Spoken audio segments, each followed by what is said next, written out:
Welcome, my name is Wendy Gomez, and this afternoon I want to talk about chronic stress, and my goal is to share 3 points with you. I want to discuss fight or flight, what that means to your body, and ask the question, am I stressed? And then we're going to talk about some solutions. And throughout the presentation, I want to share with you my story, weave in a little bit about what I was diagnosed with and some of the solutions that I found, and maybe you'll find them helpful. So to start out, I want you to close your eyes. I want you to remember a time when you were in a life-threatening situation or perceived life-threatening situation, or even a time, since we have a mom in here, when you couldn't find your child for a minute in a store.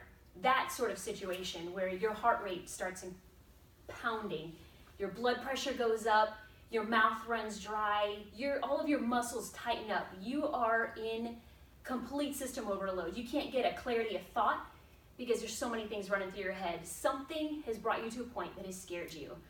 Now open your eyes. That's what we call fight or flight. Now, according to Harvard Medical Health, in the harvardhealth.edu publication in March 2011, this combination of reactions is called fight or flight. And it was a survival mechanism for animals and humans, and it was only meant to be short term.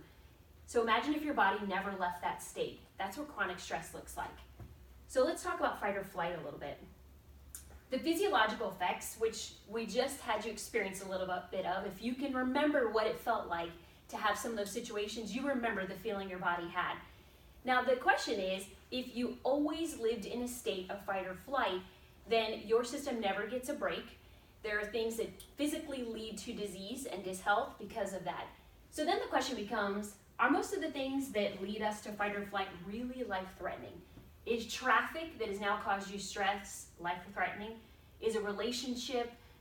Is waiting in a line? There are things that are stressors for people now that were never really made for your body to be considered what was fight or flight.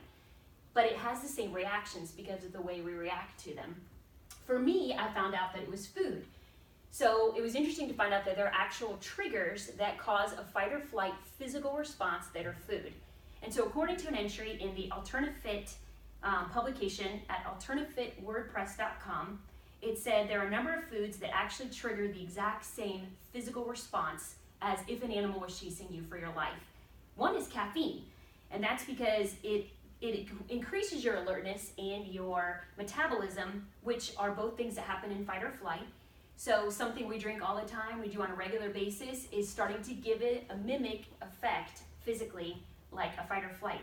Wreaks havoc on your nervous system and your digestive system as a result. The other is carbohydrates, because your body has a hard time digesting carbohydrates, so your pancreas, your insulin, things are working all the time. Now these aren't everybody's triggers, but those were mine that caused my body to be in a chronic stress condition. Some of those conditions can actually lead to type 2 diabetes, hypoglycemia, because it's a long-term feeling on your body that has produced all those. So now let's ask the question, so am I stressed?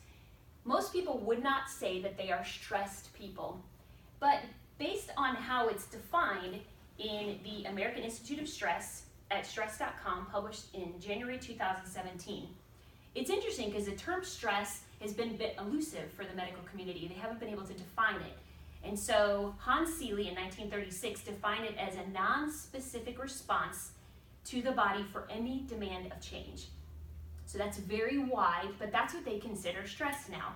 So now let's factor in some life changes, big life changes that truly are stressful events, and how you emotionally manage with those. Those are things that if you don't ever give your body a chance to rest from some of those ongoing chronic stressors, again, lead to some of those disease.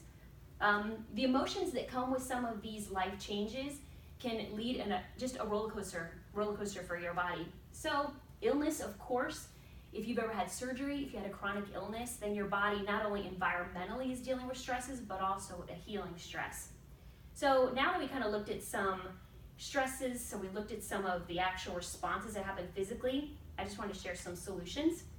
So of course for me, medical, the first thing the doctor said when they got my clinicals back is, we're going to prescribe you medicine. So deciding I wasn't going to take medicine for it, I looked into an alternative, which was whole foods.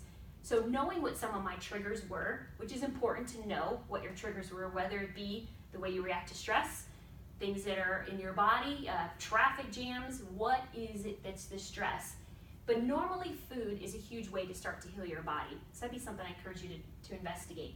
But ultimately, my recommendation is to chill out.